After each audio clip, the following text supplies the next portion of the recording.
Bom dia a todos. Nós iniciamos mais um Urologia Sem Fronteiras. Hoje nós temos um convidado internacional, um amigo, o professor Christian Hector Cobreiros, que é chefe da área de urodinâmica e urologia feminina da divisão de urologia do Hospital Carlos Duran, em Buenos Aires, e também diretor do Instituto de Urologia de Buenos Aires. O professor Christian tem grande experiência em uroneurologia e hoje nosso Bom Dia Sem Fronteiras será focado em urologia funcional. Então, a doutora Bárbara Ferrarese começará a apresentação dos casos. Bárbara, vamos começar. A doutora Bárbara é residente de último ano do nosso serviço.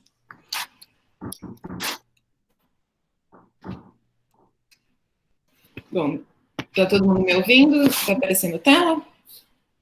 Sim. Bom dia, meu nome é Bárbara e vou começar com o primeiro caso. Um paciente de 43 anos que foi vítima de um TRM por conta de um projétil de arma de fogo em altura de C7, com fratura do corpo vertebral e alojamento do projétil no canal medular. Ele evolui com tetraplegia funcional por conta disso e tem um nível sensitivo em T4. Ele ficou internado aos cuidados da neurologia, recebeu alta com uso de sonda vesical de demora e veio, então, encaminhado ao urologista para iniciar a investigação e segmento da parte urinária. Logo de cara, tinha ultrassom sem alteração, função renal era normal. Desde que recebeu alta, havia tido alguns episódios de infecção trato urinário não complicados e apresentava um quadro de constipação intestinal associado. Bom, para entender melhor o comprometimento neurológico da parte urinária, solicitamos uma urodinâmica. O exame é um pouquinho antigo, que é lá da década de 90, mas podemos ver aqui que na fase de enchimento a presença de contrações etrusoras, com pressão até de 60 centímetros de água. E, por sorte, era uma videourodinâmica. A partir de 250 ml, houve até refluxo vesicolateral bilateral, e a capacidade máxima de 270 ml, e o exame teve que ser interrompido devido à disreflexia autonômica que o paciente apresentou, com rápida recuperação após esvaziamento vesical. Então, não foi registrada a fase miccional por conta dessa intercorrência. Alguém gostaria de comentar uma possível conduta nesse momento? Vamos perguntar ao Matheus. Matheus, bom dia. Um paciente que se apresenta nessas condições, como você conduziria a princípio? Então, senhor, bom dia a todos aí. No caso desse paciente, eu discutiria bem com ele, faria um exame físico bem completo, avaliando a destreza manual dele e conversaria com ele sobre uma possível derivação externa, principalmente por esse quadro dessa disreflexia autonômica que ele apresentou no exame, né? Um breaker seria uma opção, por exemplo, se ele não tiver destreza. Dependendo do exame físico, se ele tiver as condições da uretra boas, poderia até pensar nesse meio tempo, iniciar um cateterismo intermitente limpo e avaliar essa cirurgia, né, esse tipo de derivação. Professor Carlos, já partiria para uma derivação externa com essa condição? Não, nós temos realmente alguns passos para seguir. A primeira opção é tratamento médico-farmacológico com os antimuscarínicos. Se não houver resposta com a toxina botulínica e na ausência de uma boa resposta ou, dependendo também das condições do paciente, da vontade do paciente, fazer uma derivação. Desculpe, antes da derivação, uma ampliação vesical, desde que ele tenha condições de fazer autocateterismo. Se ele não consegue fazer autocateterismo, então tem que fazer uma derivação externa incontinente. Nós damos preferência aqui na Unicamp a fazer uma derivação vésico-ilostomia cutânea, que é uma derivação que você pode até reverter se for preciso, porque basta você tirar o ilho, os ureteres estão implantados na bexiga e você não tem nada, não mudou nada. Então, é um shunt entre a bexiga e a pele. Muito bem. Bárbara, vamos seguir por enquanto. No caso, a única alteração do exame físico foi a que eu relatei mesmo, que seria da paraplegia, e não, ele não tinha destreza manual. Então, foi prescrito cateterismo intermitente 5 vezes por dia, e ele usava oxibutinina intravesical. Apresentava alguns episódios de perda entre cateterismos, mas sem perda da qualidade de vida, e estava em uso de cefalexia na profilática também. O uso de cefalexina profilática, Bárbara, como que você justificaria nesse contexto aí? Pelo que eu entendi, isso é bem antigo, eu acredito que tenha sido temporário, porque ele chegou para a gente relatando quadro de infecção de repetição, e depois não encontrei mais no prontuário esse antibiótico. Então, acredito que tenha ficado temporariamente. Certo, porque não é uma indicação formal, né? Sim. Pode seguir. Bom, após alguns anos, o paciente retorna, e quem fazia os cateterismos para ele era a sua mãe. E ela começou a relatar dificuldade em fazer cateterismo, ela já tinha uma certa idade. E aí, temporariamente, ele ficou com sonda vesical de demora, enquanto a gente iria discutir as melhores opções de terapêuticas para ele. Porém, houve uma perda de segmento e voltou para a gente depois de 5 anos. Nesse momento, fazendo um resumo do caso, é um paciente tetraplégico que não tem destreza manual, a cuidadora dele é a mãe, que já é idosa, não tem sensibilidade vesical ou uretral, e ele está, nesse momento agora, com uma cistostomia, devido a um trauma de sondagem, numa das trocas de sonda. E a urodinâmica mais recente dele fez uma outra depois daquela, que mostra uma hiperatividade detrusora, associada a perdas uretrais, e uma capacidade cistométrica máxima de 170 ml, também associada a desautonomia na capacidade máxima. Muito bem. Cássio, diga, Ossam. Posso fazer uma pergunta? Esse antibiótico profilático não foi por causa da presença do refluxo vésico-ureteral? Seria uma justificativa, mas é um refluxo secundário, né? No caso, teria que ser tratada a causa do refluxo, né? Christian, ¿fue posible comprender la situación clínica? ¿Le gustaría hacer algún comentario sobre la conducta en este punto?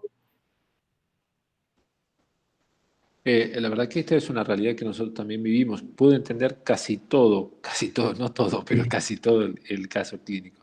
Pero es una realidad que nosotros también vivimos, que el paciente se pierde en la consulta, desaparece 5 años después y aparece con otro criterio clínico, que es otro paciente completamente diferente del que habíamos valorado previamente.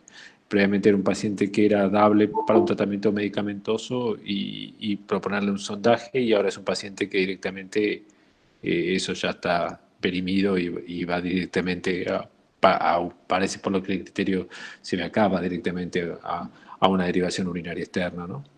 Muito bem. Professor Carlos, pacientes que não têm destreza manual, são tetraplégicos, havia uma conduta de se fazer esfincterotomia nesses pacientes e que depois evoluiu com a injeção de botox no esfíncter. Como o senhor vê esse tipo de conduta, que seria aí uma alternativa a uma derivação? Cada vez se faz menos a esfincterotomia, porque, teoricamente, é fácil cortar o esfíncter, mas, na prática, muitos pacientes voltam a ter alguma atividade esfincteriana, eles continuam fazendo retencionista. Eu acho que, nesse paciente, o que deve ser focado é o quadro que ele apresentava de disreflexia autonômica. São quadros graves. E esse paciente, se você não tiver alguns cuidados, ele pode até ser um AVC hemorrágico. Então, tem 2 problemas. O risco do paciente ficar assim, e também você não pode pegar um indivíduo são para cuidar o paciente 7 dias por semana, 4 semanas por mês, o ano todo. Então, você está tirando o indivíduo numa fase produtiva e social para cuidar do paciente que não vai mudar nada para ele. Então, nós temos que dar alguma condição, um pouco de liberdade para quem cuida dele. Ele vai ter necessidade de um tratamento, de um cuidado sempre, mas com menos compromisso. Nós temos visto no passado, muitos pacientes usavam aquele clamp peniano. E o que acontecia? Fístulas uretrais. Os condom catéteres, né, aqueles preservativos. Hoje em dia mudou muito esses preservativos. Tem novos específicos para isso, onde tem uma certa cola e funciona muito melhor. Porque sempre vaza alguma coisa. É uma possibilidade. Nós não temos feito mais, a tendência é não fazer tanto a esfincterotomia. O uso de toxina botulínica no esfíncter é transitório. Então, o paciente que tem é jovem, tem 46 anos, vai fazer assim, aplicações de Botox durante quanto tempo? A média da resposta de Botox no esfíncter é em torno de 6 meses. Então, no mínimo 2 vezes por ano, durante mais 20, 30 anos. É um tratamento, assim, interminável, né? Então, que deveria fazer uma opção mais duradoura. E nós temos, assim, tendo bastante interesse em fazer as derivações externas incontinentes, nesse caso. Bem. Professor Juliano, algum comentário sobre a conduta cirúrgica? Não, nenhum comentário. Acho que a melhor opção para ele é uma derivação externa incontinente. Temos hábito em fazer iliovesicostomia, se a bexiga for razoável, que parece que é. Acho que é essa a conduta. Muito bem. Bárbara, como é que você seguiu o caso, então? Perfeito. Foi realmente o que foi proposto para ele, a iliovesicostomia. E não teve intercorrências na cirurgia e teve uma boa recuperação, uma boa adaptação com essa derivação. O paciente ficou bem satisfeito, mas depois de cerca de 10 anos que ele estava bem com a iliovesicostomia, começou no segmento a relatar um mau funcionamento da mesma. Eu sentia que precisava fazer um certo esforço abdominal para poder eliminar a urina, e cada vez que precisava disso para eliminar a urina, também tinha sintomas de disreflexia autonômica. Ele estava sendo tratado como se esses sintomas fossem de infecções. Sim. Então, estava bem... já tinha recebido várias classes de antibiótico confundindo esses sintomas. Como é que você investigaria isso, Juliano? Quais são as hipóteses aí para não funcionar direito a iliovesicostomia? Ele ganhou peso, mudou a composição corporal dele? Como você pensaria esse caso?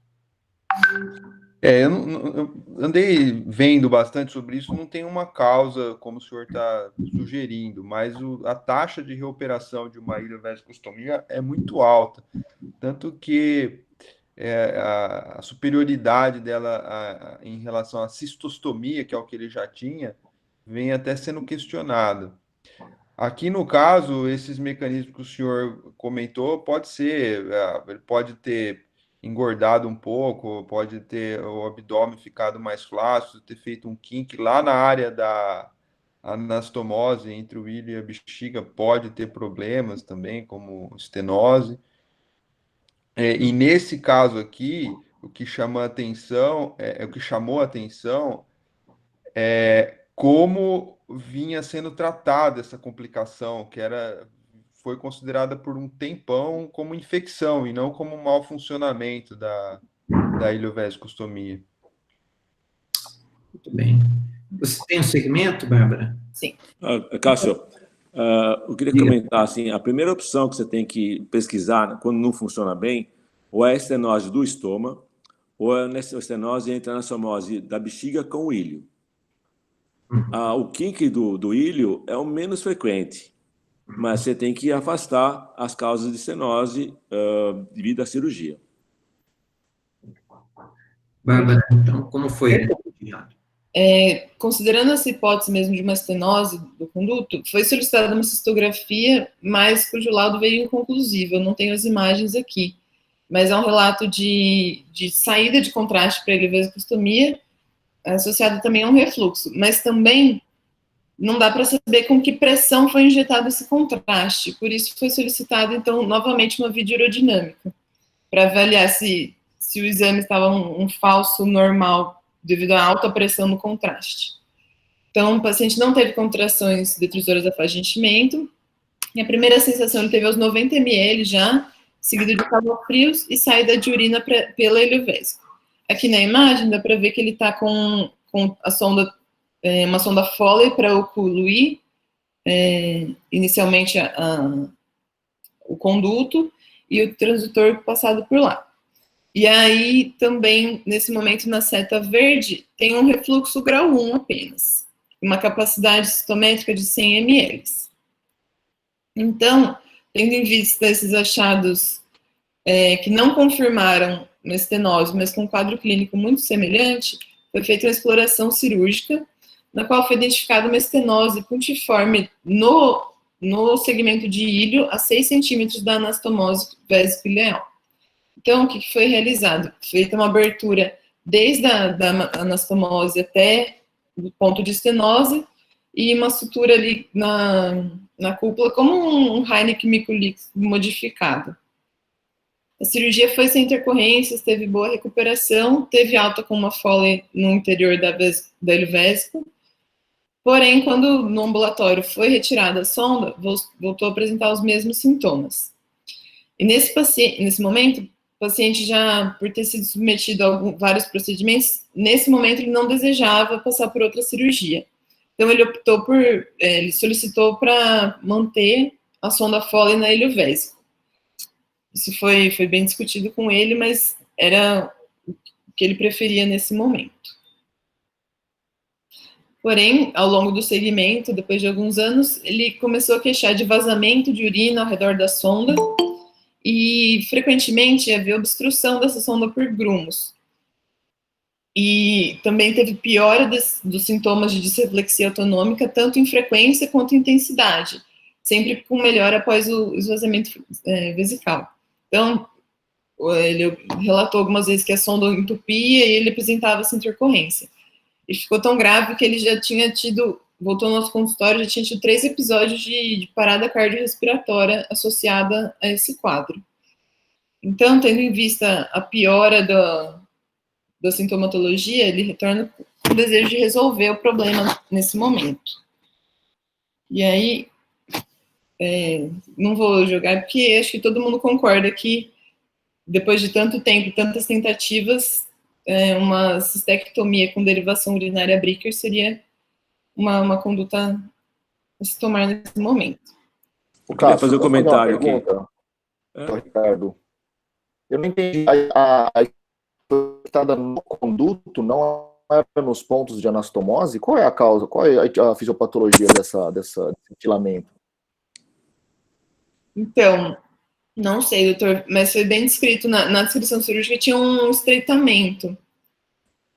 Depois, agora, mais para frente, na reabordagem que eu participei, era possível ver que na passagem do conduto pela aponeurose, formavam um ângulo mais agudo.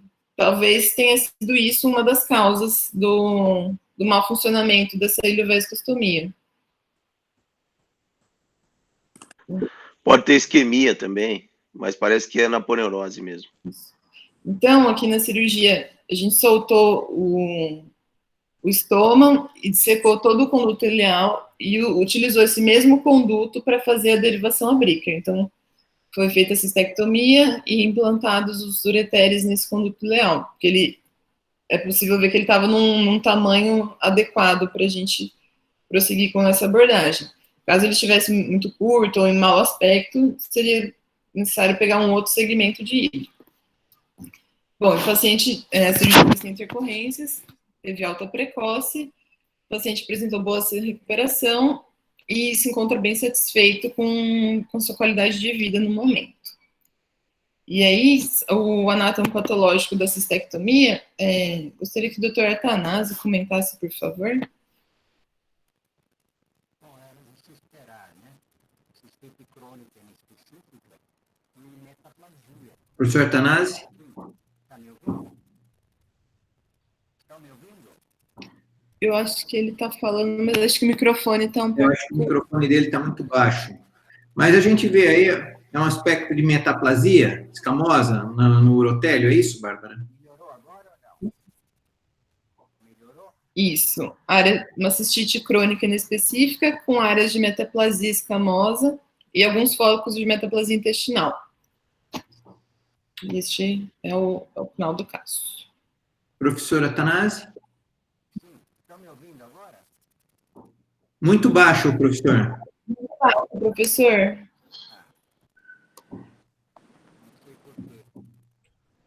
Bem, enquanto o professor acerta o microfone, Christian, este caso tuvo una evolución quase terminal, ¿no? Tuvimos que desprezar su vejiga y partir para una cistectomía. ¿Cómo lo ves este tipo de evolución? ¿Es muy común? ¿Cómo pensaría?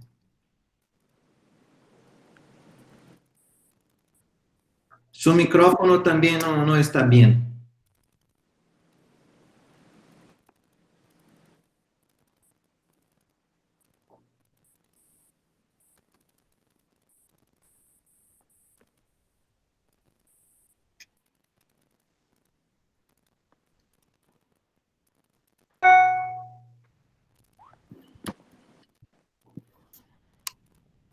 No, aún no lo escuto. Vocês escutam o Christian, não? Não se escuta.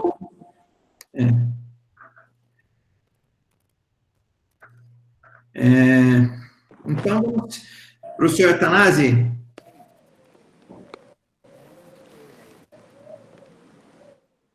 bem, eu acho que nós vamos dar seguimento, então, porque enquanto Professor, posso fazer uma pergunta para o Dr. Carlos? Sim. Lucas. Considerando um paciente já com múltiplas abordagens, teria alguma indicação de fazer aí uma derivação com o Bricker e não abordar a bexiga, deixar a bexiga do paciente em loco? O problema é você deixar a bexiga para trás. E esse paciente já tinha tido infecções e você pode ocorrer um empiema vesical.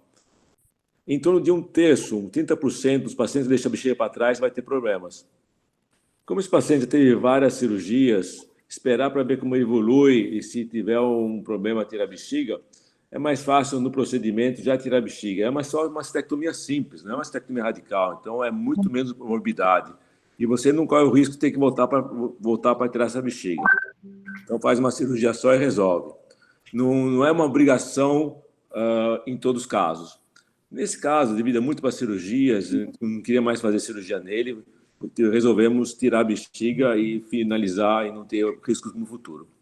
Mas você tem que estar sempre ciente de complicações deixando a bexiga para trás. Posso falar uma coisa, professor, um complemento? Pode. Normalmente, a experiência de deixar a bexiga para trás vem das cistites hemorrágicas fulminantes. São quadros em que o risco cirúrgico é muito alto, o tempo cirúrgico não pode se prolongar e preserva a bexiga, como o Lucas está falando. E aí vem a complicação que o Dr. Carlos comentou, alto índice de empiema vesical. Então, num caso desse, não é cabível pensar nisso. Christian, resolveu o seu microfone? Não, ainda não está bem. Ainda não está bem. Acho que nós vamos seguir para o outro lado, enquanto converso com o Christian aqui. Pode seguir, Bárbara. Ok.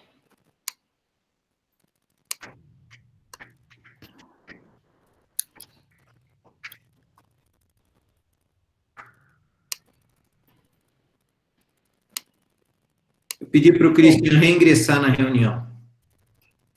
Próximo caso, uma paciente que no momento tem 20 anos, mas é acompanhada desde a infância. Uma paciente que nasceu com uma mielomeningocele no nível sacral e teve a cirurgia realizada no primeiro dia de vida. E acompanhada por conta de bexiga neurogênica. Uma paciente que, quando era bebê, ela tinha diurese espontânea em fralda e por muitos anos ficou sem infecção do trato urinário e sem alteração da função renal. Porém, após a época de desfraude, apresentava dificuldades com o treino de toalete, porque ela até conseguia ter uma sensibilidade vesical, porém, frequentemente apresentava perda urinária, tanto semelhante a uma urgência, quanto simplesmente perdas espontâneas. Então, ela estava nesse momento com diurese em fralda, com padrão irregular, e depois de alguns anos começou a apresentar alguns episódios de infecção do trato urinário não complicados. Então, na investigação inicial, foi solicitada nesses exames, não tem, nenhum deles eu possuo a imagem, né? Mas a uretrocistografia miccional não tinha refluxo e um relato de resíduo elevado. Ela apresentou uma pequena perda urinária e após 1 hora foi ainda realizada outra radiografia e ainda não havia eliminado aquele contraste. Urina 1 e urocultura normais e ultrassom de rins e vias urinárias também sem alteração. Nesse momento, alguém já pediria algum outro exame ou só com esses tomaria alguma decisão? Professor Ossama, o senhor gostaria de fazer um comentário de como conduzir o caso a partir daí?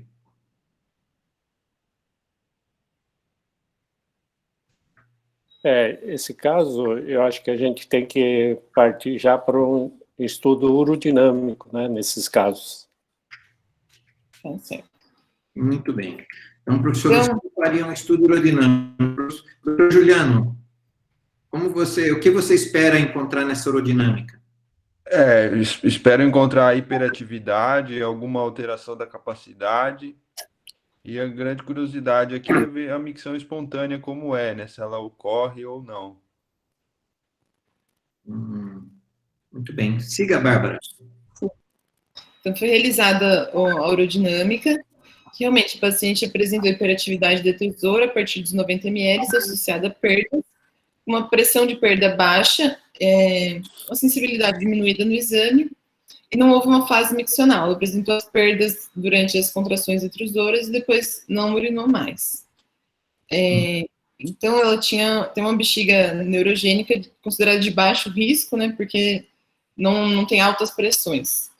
Por conta disso, ela, por não ter incômodo por usar fralda e ser uma bexiga de baixo risco e não está tendo infecções do trato urinário, foi optado nesse primeiro momento apenas por realizar um segmento com sintomas e acompanhamento. Ao longo desse segmento, quando ela chega na idade já de 5 anos, ela, na outra urodinâmica, ela apresenta uma hiperatividade detrusora, mas que nesse momento atinge pressões mais elevadas, e considerando um risco maior para manter apenas a observação. Então, nesse momento foi indicado o cateterismo intermitente limpo, realizado a cada 4 horas pela mãe da paciente. Muito bem, até aí tudo correndo bem, né, Bárbara?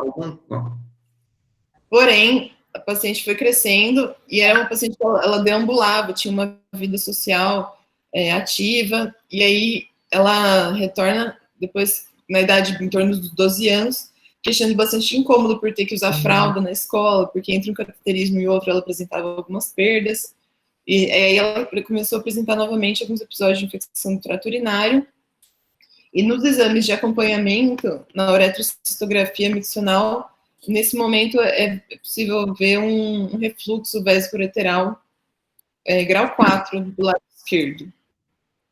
Além disso, devido a essas infecções e essa presença do refluxo, foi solicitado um DMSA, a imagem também é antiga, mas já apresentava um prejuízo funcional do rim esquerdo, com várias cicatrizes e com 11% de função relativa apenas. E aí a nova avaliação urodinâmica, nesse momento ela não teve, nesse exame não teve contrações detrusoras da fase de enchimento, a capacidade dela ficava no percentil 25, então considerada baixa, e associada a perdas quando atingiu a capacidade máxima. E aí uma baixa complacência, mas ela perdia novamente com baixas pressões. Muito bem, professor Carlos, um caso que começou bem, a princípio estava bem controlado, aparentemente um caso que estava tendo uma boa evolução e, de uma hora para outra, a Bárbara mudou completamente o caso, parecia um refluxo de alto grau, perda de urina e tudo mais. Como que o senhor explica essa evolução? Faltou segmento? O que aconteceu? Não, você pôs um ponto importante. Teve perda de segmento em algum momento, porque se o paciente tivesse seguido corretamente, você poderia ter feito o diagnóstico de refluxo precocemente, evitando um diagnóstico já no refluxo grau 4, com perda de função renal. Então, deve ter um lapso de segmento desse paciente. Infelizmente, isso ocorre, às vezes devido ao próprio paciente, às vezes devido à instituição que remarca e outras coisas. Muito bom. O que chama um pouco a atenção na história é que essa paciente, você apresentou que ela perde urina com baixa pressão. Como é que é? Pressão de perda de 15 centímetros de água, 18 centímetros de água. Geralmente, quando você tem baixa pressão de perda, você tem uma insuficiência esfincteriana. E uma vez que você tem insuficiência esfincteriana, ele protege o trato urinário superior. Alguma coisa não está batendo aqui na história. Talvez você pudesse esclarecer um pouco. Ô, professor, uma dúvida minha agora. A presença do refluxo não pode falsear um pouco essa pressão? Pressão de perda, não. Você pode falsear a pressão vesical. Vamos supor, você pode ter uma pressão vesical de valores normais ou um pouco aumentadas, isso sim, mas não a perda de urina, porque o esfíncter funciona independente nesse momento. Sim. Outra coisa, a marcha mudou? Não há esse relato. O pé entortou? Então, não estava bem descrito essa alteração. Porque o que o Júlio estava chamando a atenção é a mudança do quadro neurológico, mas geralmente isso nos primeiros 5 anos, porque existe uma diferença no crescimento medular e crescimento ósseo. E a síndrome da medula presa, que você faz diagnóstico nos primeiros 5 anos, que depois não houve muita mudança. Mas a mudança que teve é da adolescência para o adulto, correto? É isso, Júlio? Correto. Então, o Marcelo está perguntando aqui no chat por que o cateterismo numa bexiga de baixa pressão com incontinência. Professor Carlos, realmente tem alguma coisa aí que não bate no caso da criança. Sim, sem dúvida. Porque se o paciente tem uma boa atividade esfincteriana, ele deveria ficar continente. Então, tem um problema esfincteriano, provavelmente. Sim. Cristian, escucha ahora. ¿Está bien? Yo los escucho a ustedes, no sé si ustedes me escuchan a mí.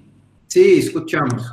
Bárbara, você poderia fazer um resumo do caso para o Christian dar a sua opinião também, rapidamente? Sim.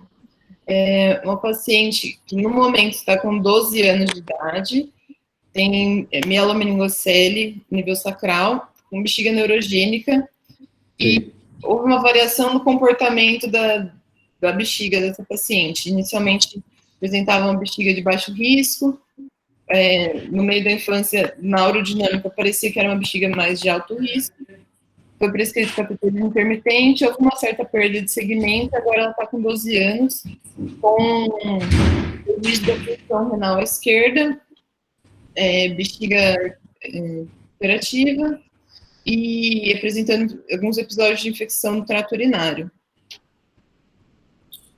Muito bem. Então, Cristian, bexiga hiperativa com refluxo avançado à esquerda, perda de função renal deste lado, pero tiene una perda uretral con baja presión de 15 centímetros de agua. 15 centímetros, Bárbara, ¿no? 18. 18. ¿Cómo lo ve? Y tiene una edad de 12 años ahora. Sí. Sí, 12 años. Ok. Yo no hago urología infantil.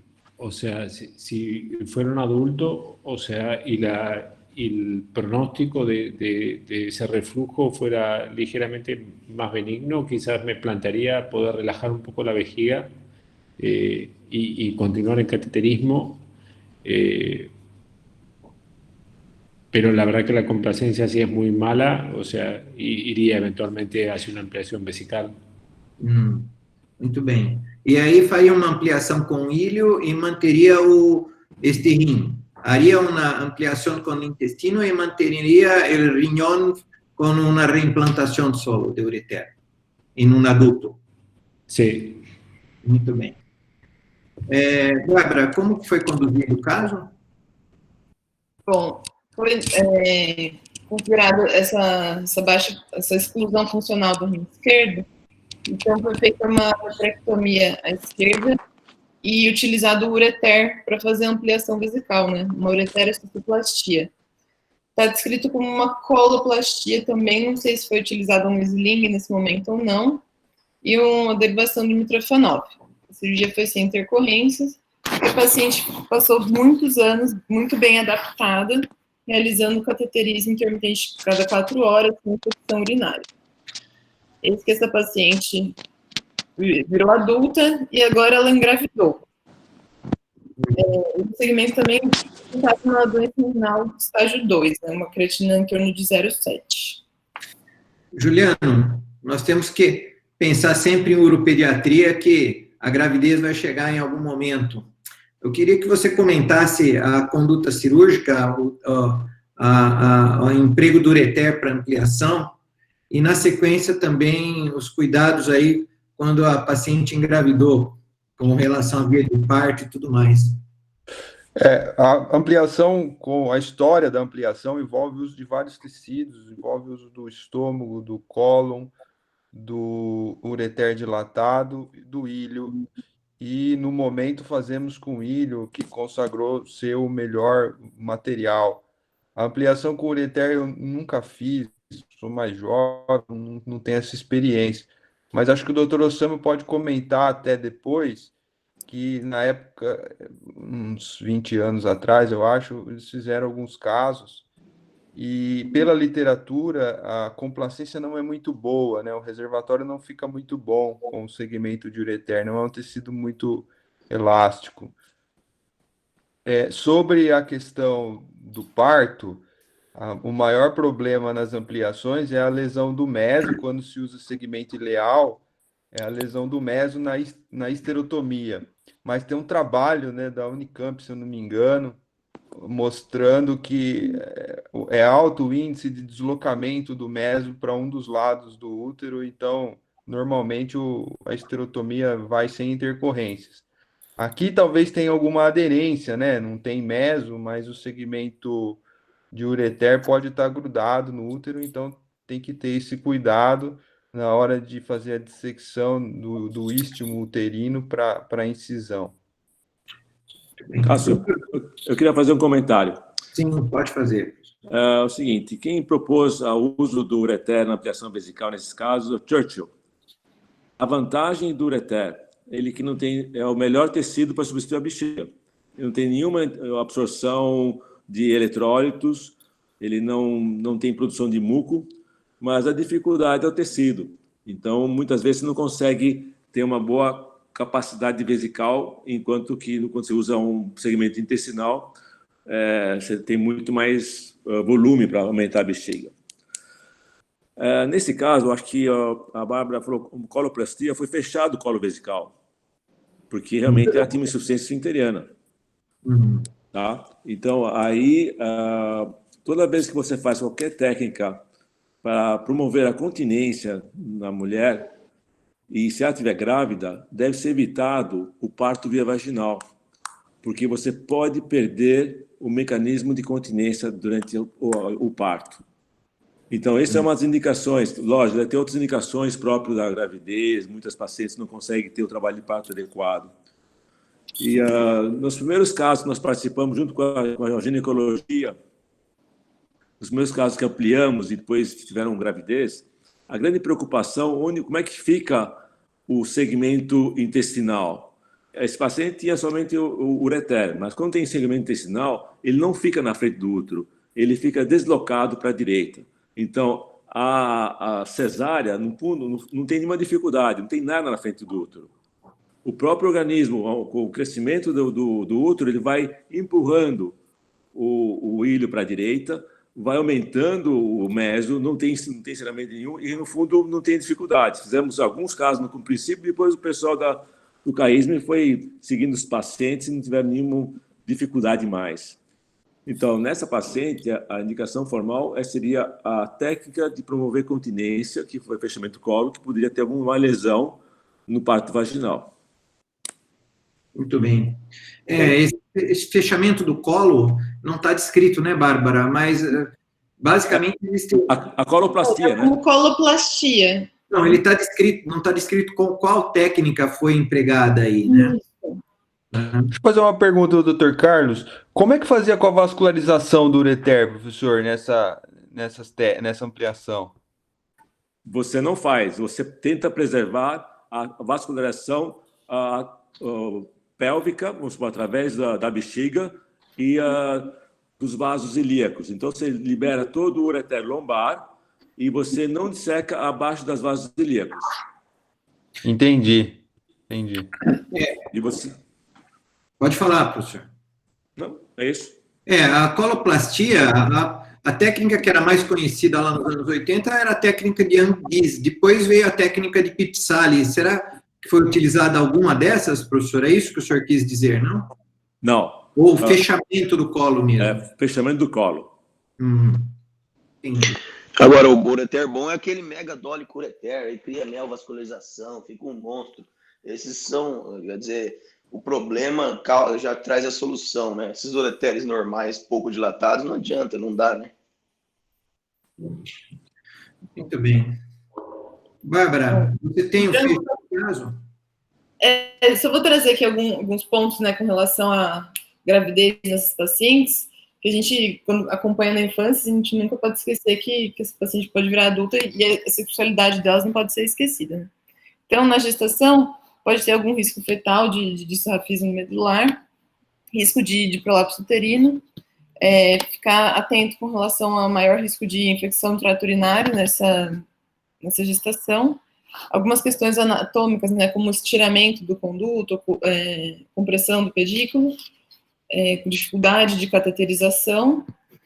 E o parto normal é contraindicado em pacientes que tenham sido submetidos a reconstruções perineais, reconstrução ou fechamento do colo, como o Dr. D'Ancona falou, e contraindicado em pacientes que tinham distrofia vesical. E na cesariana, os cuidados necessários a serem tomados é que a incisão deve ser realizada mediana. Se necessário, se não conseguir soltar, se tiver aderências entre o útero e a ampliação, às vezes até fazer uma cesárea pelo fundo uterino, e observar a questão do mitrofanol, se identificar bem o conduto, e tem que ter um urologista no parto para poder evitar qualquer lesão. Então, aqui o paciente está no centro cirúrgico com um conduto de mitrofanol cateterizado com uma sonda. Aqui, então, como o Dr. Carlos falou mesmo, ao abrir, não tinha nada de aderência e o conduto e a ampliação estava tudo rechaçado para a direita mesmo. A gente até já estava mais tranquilo que talvez fosse a nossa abordagem, mas foi sem dificuldades de soltar ali a parte urinária para a direita, e aí realizada cesárea sem dificuldades. E aqui é o útero fechado, e aqui no canto inferior aqui já a bexiga ampliada. Muito bem, bonito caso teve uma evolução de longuíssimo prazo aí, né, segmento desde a infância, infelizmente perdeu o rim, mas ela continuou com aspectos importantes da vida, da sexualidade, engravidou e tudo mais. Então, é uma paciente que ela se encontra reabilitada. Dando seguimento à reunião, eu acho que nós podemos passar agora para a segunda fase da reunião, onde nós vamos discutir alguns aspectos teóricos aí da urologia funcional. Então, inicialmente, o professor convidado, o professor Christian, vai nos falar sobre os tratamentos farmacológicos da bexiga neurogênica, tratamento farmacológico em bexiga neurogênica, Christian, não? E depois o professor Carlos vai comentar sobre como evitar complicações no longo prazo. Nós tivemos 2 casos com segmento de longuíssimo prazo aqui hoje, então esses comentários vêm bem a calhar. Christian, então agora você vai passar a apresentar, você teria que tornar-se apresentador aí no Google Meet. A ver, voy a intentar, porque ¿me escuchan bien? Sí. Perfecto. Voy a intentar porque no... A ver.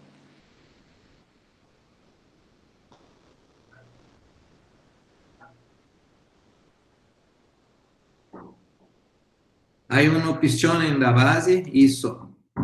Perfecto. Ok, esto no va.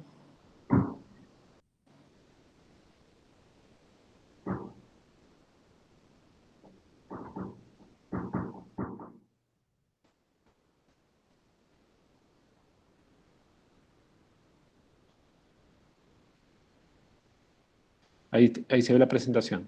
Se ve bien. Perfecto, bueno. Bueno, muchas gracias por la invitación.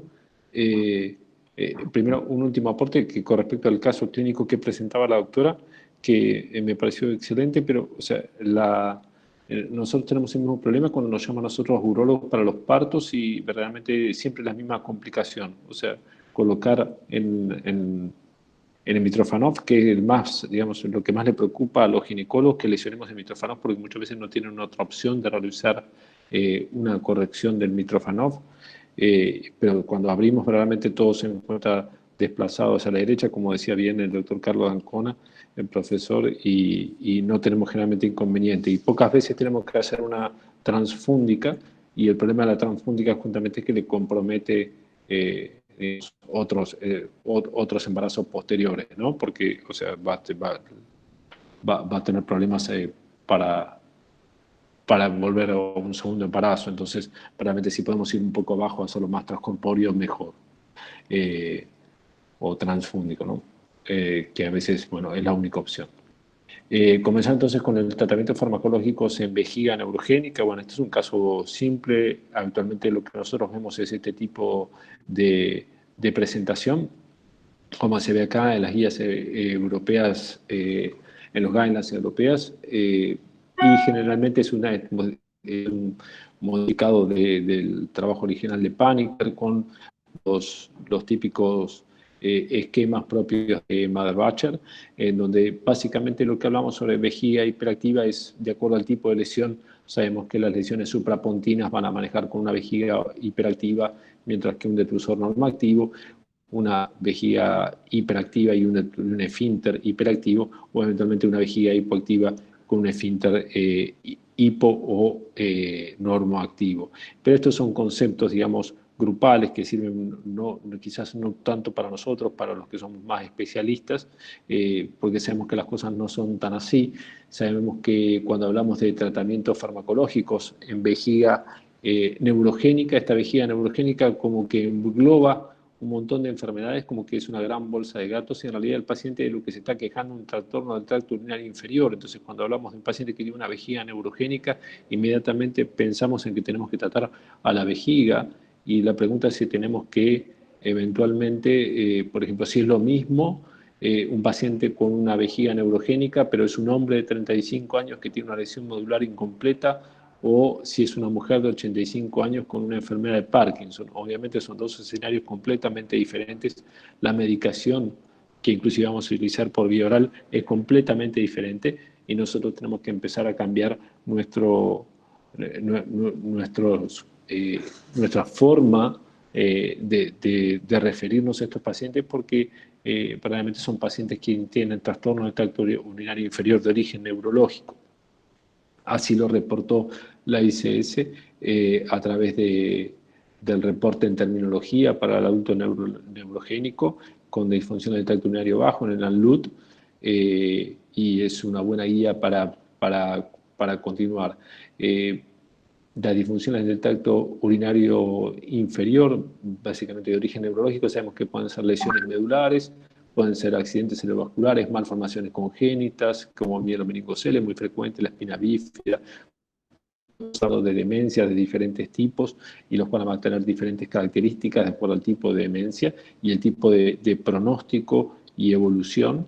Enfermedades neurodegenerativas, de las cuales tenemos gran cantidad. Obviamente una de las más frecuentes es la esclerosis múltiple, que va a tener sus propios tipos de evolución y que van a ser cambiantes. y también, por ejemplo, enfermedades más comunes como la diabetes mellitus también nos van a ver afectadas y nos van a presentar ante esto. Por lo tanto, el tratamiento neurológico de elección es aquel que va a preservar el tratamiento urinario superior. Esto fue remarcado, lo sacó de un artículo de Maderbacher junto con el doctor Marcio Averbeck, que presentaron no hace mucho, en el cual hacen referencia a el clásico cliché, digamos, de que el tratamiento neurológico tiene que preservar el tracto urinario superior, pero también es muy importante tener en cuenta toda la función del tracto urinario inferior. Por lo tanto, cuando hay una disfunción neurológica del tracto urinario inferior de origen neurológico, tenemos que interpretar que hay diferentes afecciones del sistema nervioso central y también periférico, y el tipo de disfunción va a depender del tipo de la lesión, de la intensidad de la misma, de la extensión que tenga la lesión y, muy importante también, del tiempo de evolución de algunas patologías específicas. No es lo mismo una patología que recién inicia que tiene años de evolución. Entonces, la presentación neurológica clínica que va a tener el cuadro no va a ser una condición estática, y por lo tanto nuestra conducta con respecto al paciente y en el caso clínico que acaba de presentar la doctora se vio bien manifiesto, la presentación y nuestra actitud va a tener que ser cambiante, porque esto no es una condición estática, es una condición bien dinámica y que tenemos que estar muy cerca del paciente como para ir evaluándolo. Inclusive, desde lo que me corresponde a mí, que es el tratamiento farmacológico, también va a ser cambiante. Entonces, esto nos obliga a tener un diferente enfoque terapéutico para cada una de las afecciones neurológicas.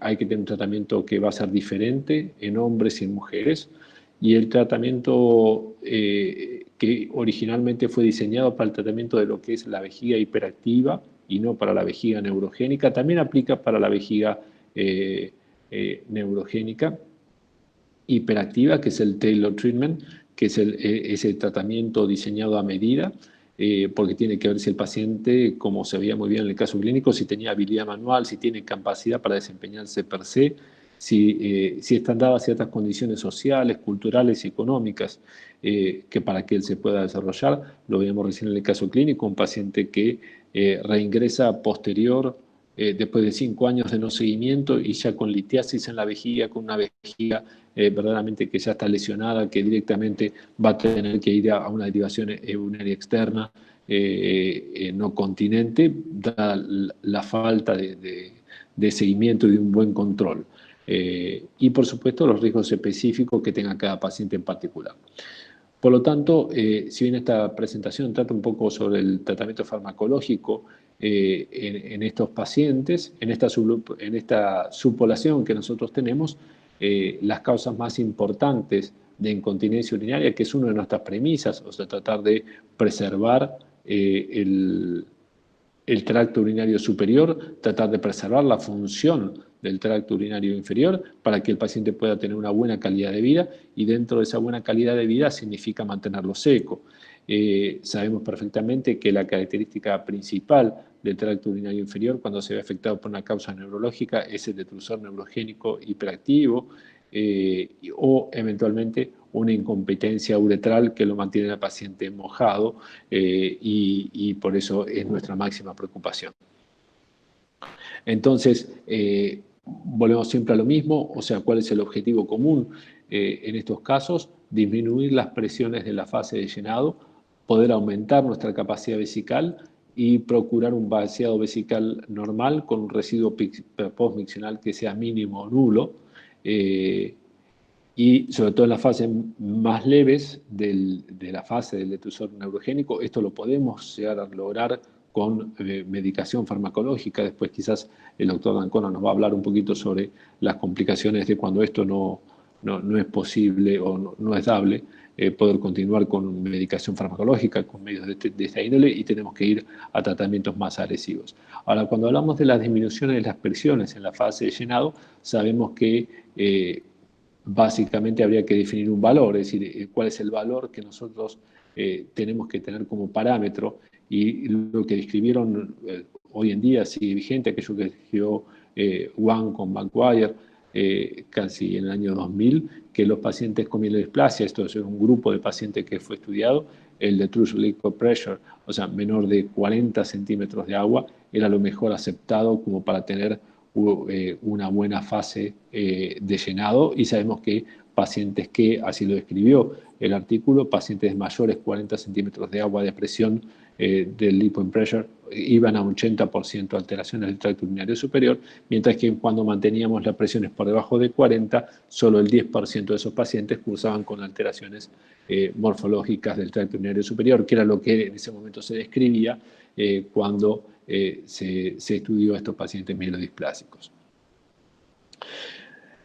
Y menor de 40 centímetros de agua es la pregunta que uno se hace ahora, porque es correcto que sigue esto estando vigente, pero también empezamos a entender que existe también tener una conciencia de que las contracciones que nos presenta la vejiga, o sea, ese detrusor neurogénico hiperactivo, no siempre son crestas aisladas que presentan el trazado, sino que muchas veces hay presiones que son superiores digamos que son inferiores a 40 centímetros de agua, pero la mantención sostenida en el tiempo de esa contracción vesical hace que eventualmente sean tan lesivas como el mayor de 40, por lo tanto hay diferentes consensos que tratan de llegar a presiones de menores de 20 o alrededor de 20 centímetros de agua, y esto está en discusión.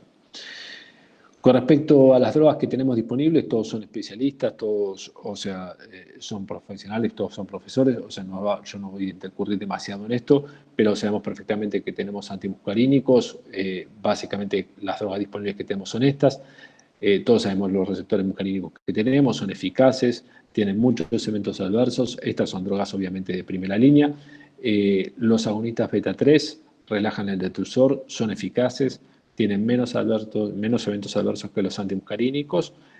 Sabemos perfectamente que tenemos menos trabajos grandes y con menos seguimiento que obviamente que con los antimuscarínicos, con los beta-3, pero están aceptados para su uso ya en neurogénicos. Y por supuesto la toxina botulínica, que inhibe la placa neurovascular, tanto eferente y eferente, y es de segunda línea. También para lograr un buen vaciado vesical, porque es importante lograr una buena compliance de la vejiga y un buen funcionamiento de la vejiga durante la fase de llenado, durante la cistometría de llenado, también necesitamos durante la fase de vaciado tener una buena evacuación, entonces los alfa bloqueantes también empiezan a tener un buen rol en el tratamiento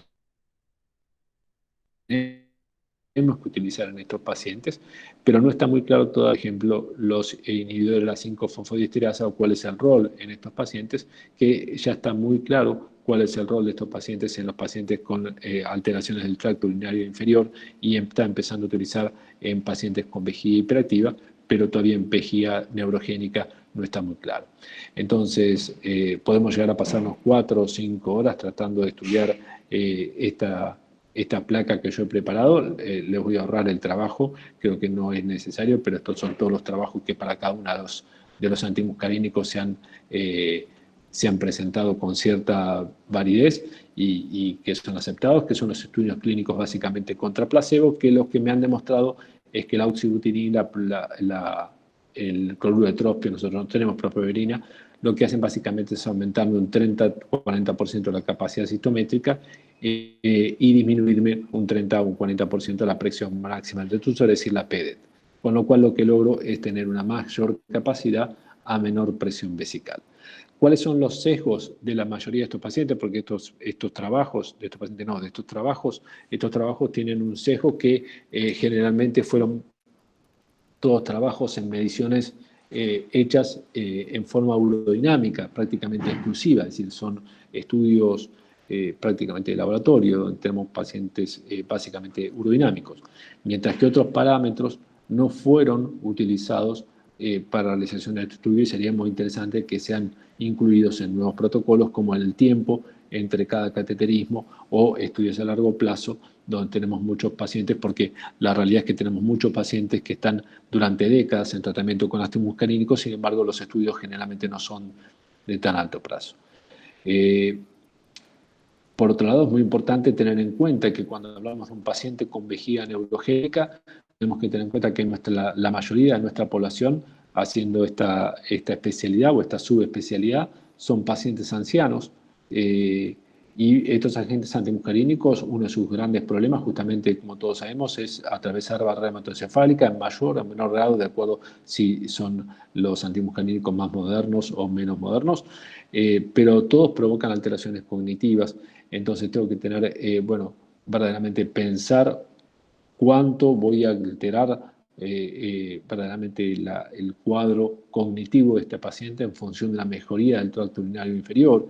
Entonces, acá se nos presentan algunos bias. Por ejemplo, la mayoría de los estudios clínicos se realizaron en pacientes con barreras hematoencefálicas sanas. Entonces, verdaderamente me pregunto cuán válidos son, porque la barrera hematoencefálica puede considerarse sana, verdaderamente, pero no en un paciente que ha tenido un accidente cerebrovascular, no en pacientes con demencia, no en pacientes con Parkinson, no en pacientes con otras patologías, y es necesario que haya estudios en estos pacientes para saber exactamente cuánto atraviesa la barrera hematoencefálica y por lo tanto cuál es el pronóstico cognitivo del paciente al que voy a someter a un anticolinérgico, porque los estudios verdaderamente no fueron hechos en estos pacientes. Y en pacientes con demencia, obviamente la combinación de los antimuscarínicos y el dopenicilo tiene que abolirse. Por lo tanto, hay que tener en cuenta, como decíamos al principio, que esta es una población etaria que generalmente es muy mayor y por lo tanto va a tener que tener en cuenta todas las otras interacciones medicamentosas. Acá tenemos exactamente qué es las interacciones medicamentosas que tienen, disminución de la motilidad gastrointestinal, con lo cual potencialmente me van a alterar la absorción de todas las drogas concomitantes que los pacientes tienen, y estos pacientes están polimedicados. Hay que tener que, a su vez, me inhiben la metabolización hepática, y no solo, o sea, de las drogas que estamos tratando nosotros, sino de todas las otras medicaciones que reciben. Y a su vez, en geriatría ya está demostrado en pacientes residentes de geriátricos que todas estas drogas verdaderamente son propensos a recibir mayores cantidades de antimuscarínicos que el resto de la población. Y esto tiene que ver con la cascada, lo llamado la cascada de prescripción. Es decir, una vez que si son estos pacientes, estas drogas son inhibidores de la colinesterasa, lo que van a hacer es producir que nosotros elevemos las concentraciones de los fármacos a los cuales estamos tratando a nuestros pacientes, y esa elevación de los fármacos va a hacer que elevemos la concentración, o sea, que vayamos por una mayor dosis de anticolinérgicos, y así vamos en una cascada de prescripción donde prácticamente estamos sometiendo a nuestro paciente a dosis verdaderamente supramáximas. Entonces, quitándole de encima el trabajo de tener que entender el cuadro inentendible que les puse previamente, se lo resumo básicamente en drogas antimuscarínicas. Sabemos que mejoran el funcionamiento vesical, sabemos que tienen una alta incidencia de eventos adversos, aun cuando la formulación es libres, o sea, de liberación prolongada, o sea, los extended release, o sea, tienen una liberación, reportan una menor incidencia de eventos adversos. Y en pacientes con alteraciones cognitivas, los antimuscarínicos deben ser prescritos con mucho cuidado, porque hay pruebas significativas, sobre todo que en la oxybutinina, que es quizás la droga obviamente más estudiada por antigua, ¿no? O sea, produce un deterioro cognitivo severo. En cuanto a miraverón, hay pocos artículos. Este es un artículo de Panek, en el cual nos muestra que este es un estudio realizado sobre lesionados medulares, que el miraverón es efectivo y estadísticamente probado en disminuir la cantidad de inyecciones en 24 horas y en disminuir la capacidad de incontinencia de orina en 24 horas. Por lo tanto, produce una mejoría en la capacidad vesical, una mejoría de la compliance y una presión de detusor en la fase de llenado. Por lo tanto, en muchos guidelines ya aparece entonces el miraverón, que hasta hace poco, o sea, hasta hace un par de años no era incluido, aparece como una droga ya que se puede utilizar de primera línea para estos pacientes. Y entonces, sin más y sin querer prolongar esta charla, o sea, ¿qué es lo que nos dicen los guidelines? Justamente es esto, o sea, que los antimuscarínicos siguen siendo la droga con un nivel de recomendación 1A, o sea, tiene una fuerte recomendación para el tratamiento, y es lo que nosotros seguimos haciendo, que la podemos utilizar en dosis escaladas. Eventualmente, si vemos que estas drogas empiezan a disminuir su efecto, tenemos que eventualmente buscar el apoyo de miraverón, y obviamente la toxina botulínica tiene una recomendación fuerte para eventualmente el tratamiento tanto de la vejiga hiperactiva como otras lesiones en las cuales no estoy entrando, como la disenergia vesicoesfinteriana y demás, porque el tiempo no me lo permite.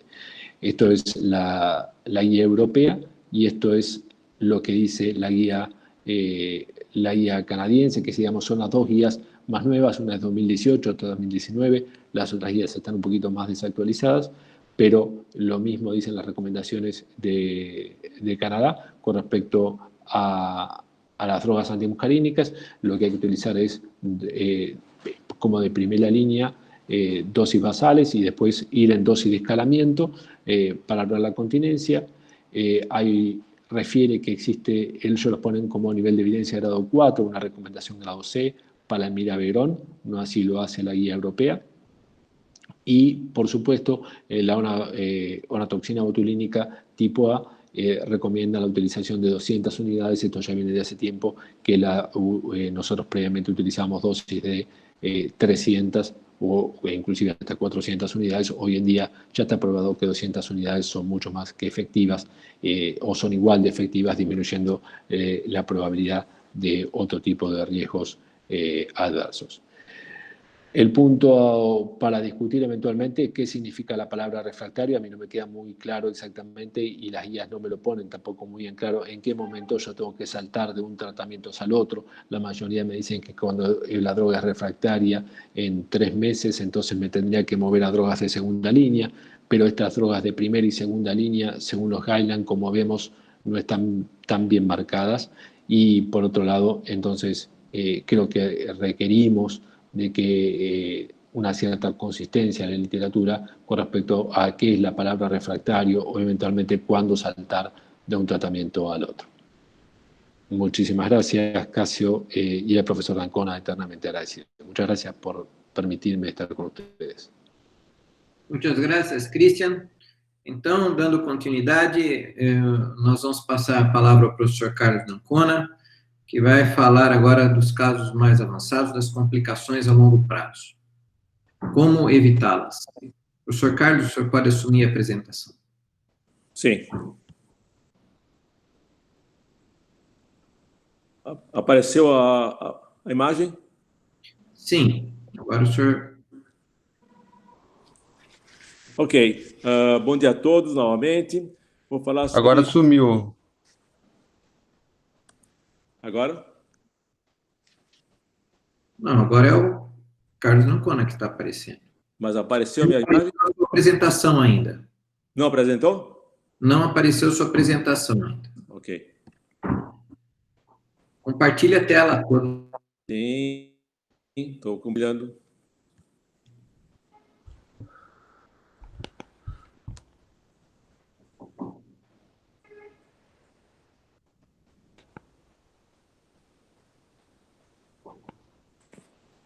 Só.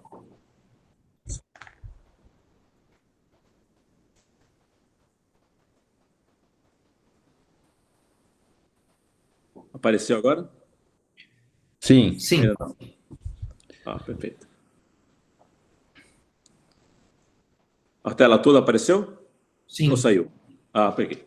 Então, sim. Vamos lá. Como evitar complicações a longo prazo da bexiga neurogênica? Nós sabemos que a bexiga neurogênica acomete todas as faixas etárias. Na criança, mais frequente malformações congênitas, como o disrafismo medular.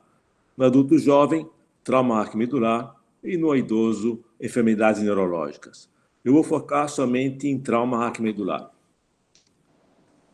Nós sabemos que, historicamente, esses pacientes com trauma raquimedular, se não tratados, eles vão evoluir com lesões do trato urinário superior e insuficiência renal, e a principal causa de morte nesse grupo de pacientes.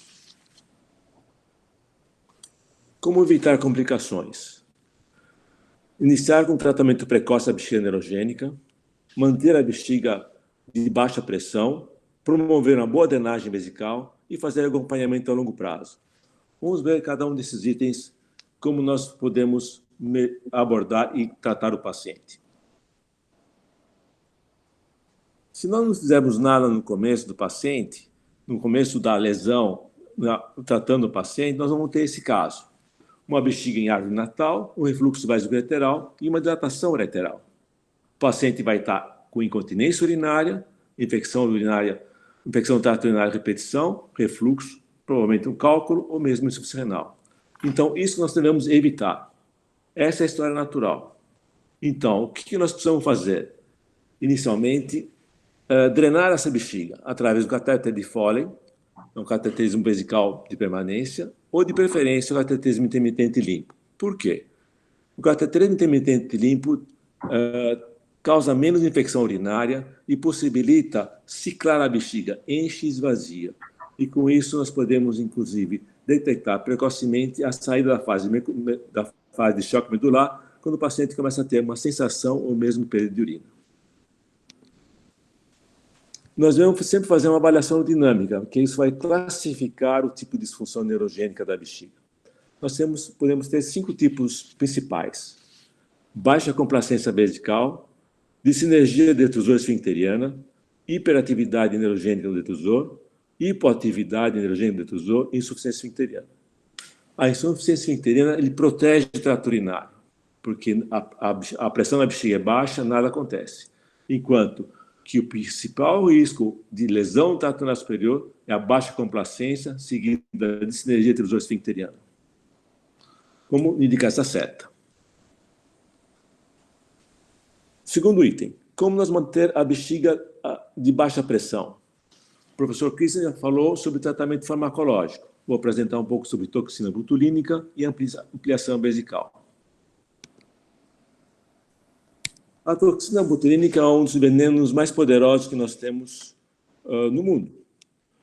Ele foi começado a empregar esse veneno na década de 50, inicialmente em problemas oftalmológicos, e na década em 2000, mais no trato urinário, em injeções intradetrusor. Esse aqui é o resultado de um estudo feito por Ruiter Ferreira na sua tese de doutorado.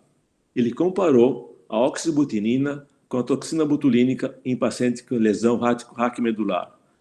Foi observado uma diferença significativa em todos os parâmetros dinâmicos. Então, na capacidade citométrica máxima, existe uma menor pressão no detrusor. Existe uma maior capacidade vesical com o uso de toxina botulínica, inclusive um impacto positivo na qualidade de vida. Nesse estudo que o Ruiter fez, ele inclusive questiona, talvez nesse tipo de pacientes, a primeira opção, nos pacientes que têm uma hiperatividade do detrusor, seria o uso da toxina botulínica pelos resultados muito superiores que o anticolinérgico.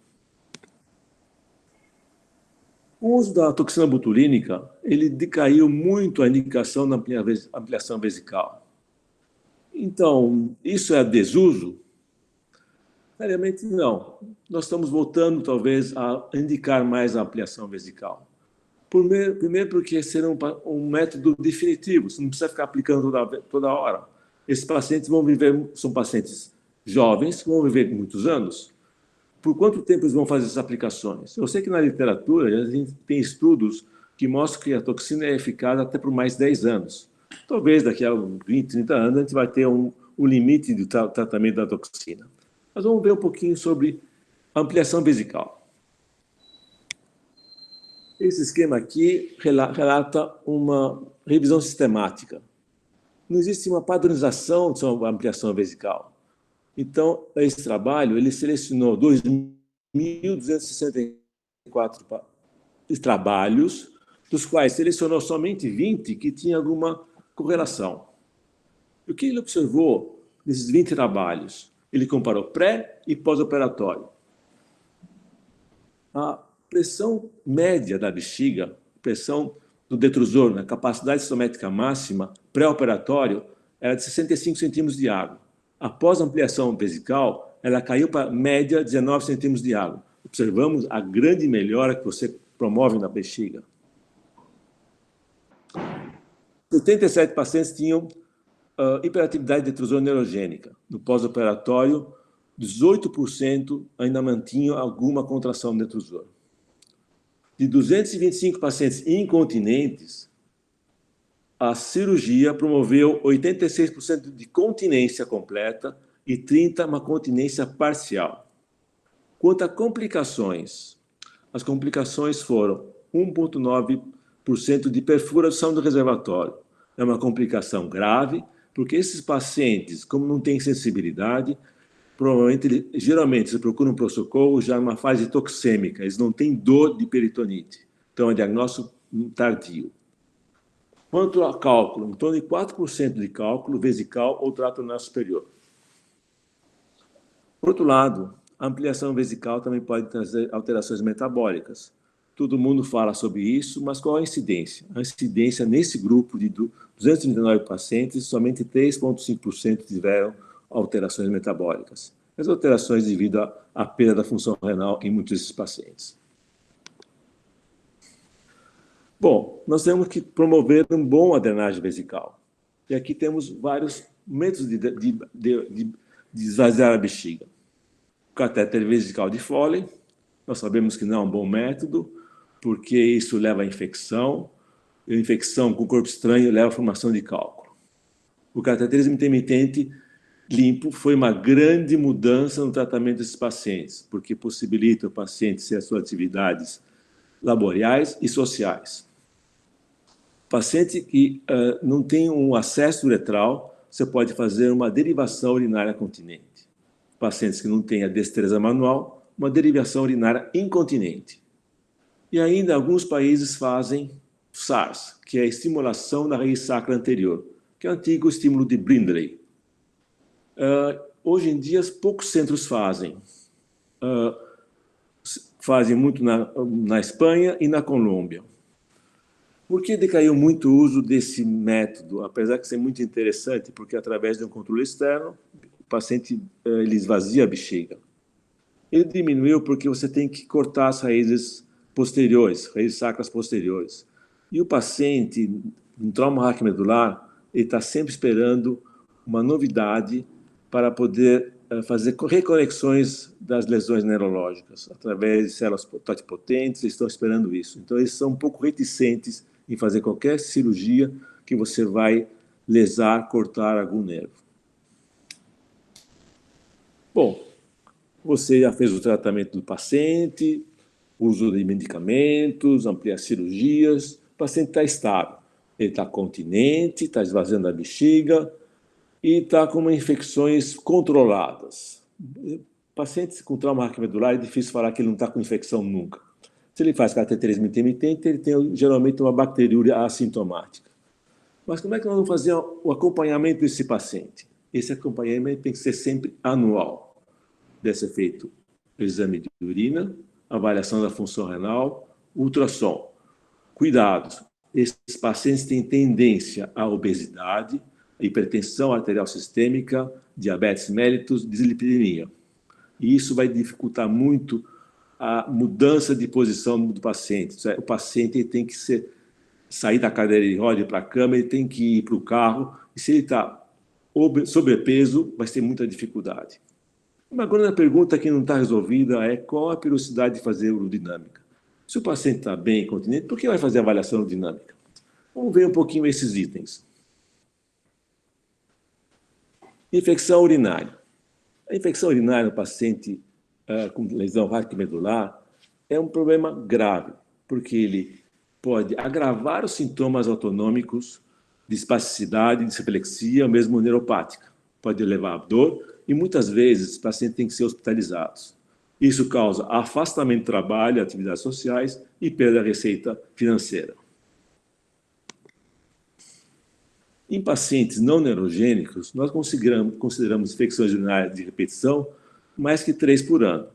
No paciente neurológico é diferente. Essa classificação é feita por um serviço da Escandinávia, onde ele considera que de 0 a 3, baixa frequência, e mais que 3, alta frequência. O que fazer quando você tem infecções de alta frequência? Tratamento profilático ou mesmo antibióticos intravesicais uma vez por semana. A grande pergunta: o paciente está estável, continente, com infecções controladas, ele está numa vida social boa, vai fazer urodinâmica? Vai fazer urodinâmica. Esse trabalho chama atenção. O trauma raquimedular é uma doença crônica e não estável. Ele seguiu 196 pacientes por mais de 6 anos, sendo que 25% mudou a função vesical e teve que mudar o tratamento. Então, aqui é uma mensagem, uma luz amarela. Não dê alta para o paciente, esse paciente é por vida. E você vai ter que rever o funcionamento do trato urinário inferior. E o que mudou no segmento? Mudou que esses pacientes devem ser seguidos em centros especializados. Os medicamentos devem ser introduzidos precocemente. O cateterismo intermitente limpo deve ser sempre incentivado.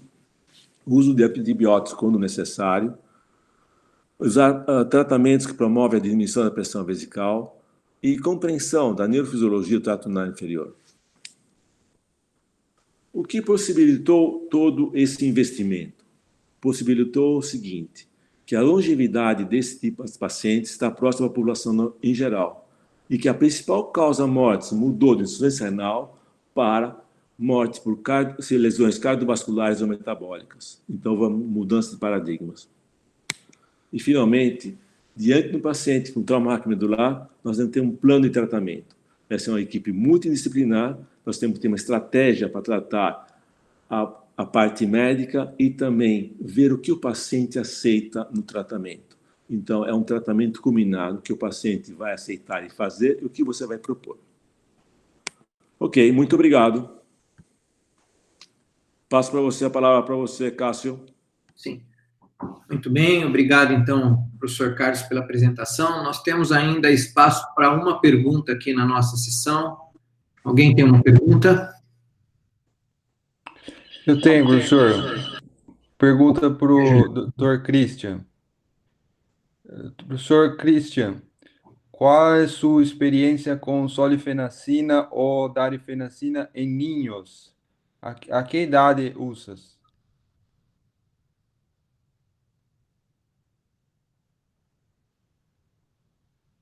Perdón, yo tenía el micrófono cerrado. O sea, no tengo experiencia yo en urología infantil. No hago yo urología infantil, nunca la hice. No tengo experiencia.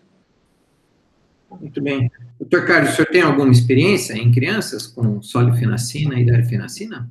Nós participamos de um trabalho patrocinado pela Stella sobre solifenacina. Ele tem algumas complicações dos medicamentos, bom, são poucas, e a tendência é usar em crianças com mais de 12 anos. A darifenacina não tem experiência.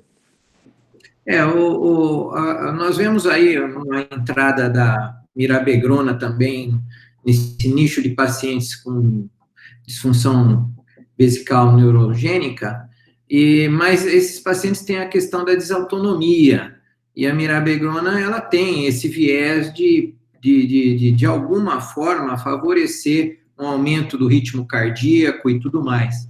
Eu perguntaria para o Christian e para o professor Carlos se existe algum tipo de cuidado com relação ao uso dessa droga em algum subset de pacientes que apresentam uma lesão talvez mais alta, com maior risco de desautonomia. Entendido, Christian?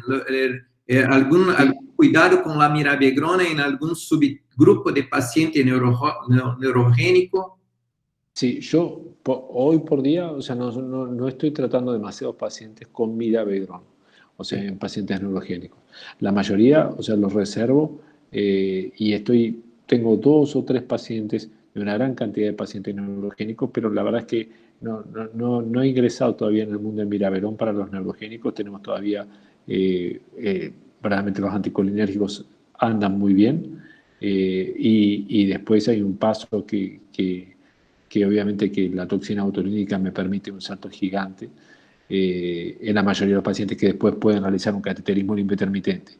Entonces me encuentro medio reacio a utilizar por ahora mirabegrón en los pacientes neurogénicos hasta tener, o sea, trabajos más grandes que me permitan tener una idea más lógica. Me parece más una presión del mercado por ahora que una indicación muy formal, al menos hasta que existan, o sea, clinical trials muy grandes que me permitan avalar. Sí. ¿Algún comentario, profesor Carlos? Concordo, Cássio. Pacientes com dislexia autonômica acima de T6, você tem que ter um pouco de cuidado e prescrever mirabrigona. Eu acho que são casos mais graves e muitas vezes também respondem pouco aos antimuscarínicos. São casos mais para botox ou mesmo ampliação vesical, dependendo do caso. Muito bem. Alguma pergunta adicional? Eu tenho uma outra pergunta, Dr. Carlos, sobre a injeção da toxina botulínica. Como o senhor tem feito? 10 pontos ou 30 pontos nas 200 unidades? Em trauma raquimedular, 200 unidades, eu faço 20 pontos e faço também no trígono. Atualmente não tenho sempre feito no trígono. No trígono eu faço 3 pontos. Christian, algum detalhe técnico sobre toxina botulínica que você gostaria? Yo sigo utilizando el mismo esquema de Church desde hace un montón de tiempo. Utilizo siempre retrotrigonal. Si bien hay trabajos que inclusive han abocado para la utilización de la toxina o las inyecciones sobre el trígono, o sea, en los últimos años he tenido una buena evolución con la aplicación retrotrigonal y utilizar en dosis de 1 mililitro por 20 unidades en 200 unidades. Esa es mi práctica habitual. A vantagem de você utilizar no trígono, a vantagem, vamos supor, a razão de utilizar no trígono, porque no trígono é o local de maior inervação. Então, se você quiser bloquear mais sensibilidade, você faz no trígono. Por isso que eu tenho mudado a indicação de fazer sempre no trígono agora. E o problema de sangramento, que chamava muita atenção, é sangra um pouco mais, mas nada de especial, não vai mudar, não tem maiores riscos. Muito bem. Alguma outra questão? Eu acho que nossa reunião foi muito proveitosa. Eu agradeço novamente a presença do professor Christian Cobreiro. Eu agradeço muito, Christian, seu tempo com nós acá nesta manhã. E assim nós encerramos aqui mais um Urologia Sem Fronteiras. Esse episódio ficará arquivado no nosso canal do YouTube e eu convido vocês a continuarem assistindo às nossas reuniões. Muito obrigado a todos e bom dia. Obrigado, Christian. Bom dia. Bom dia. Bom dia.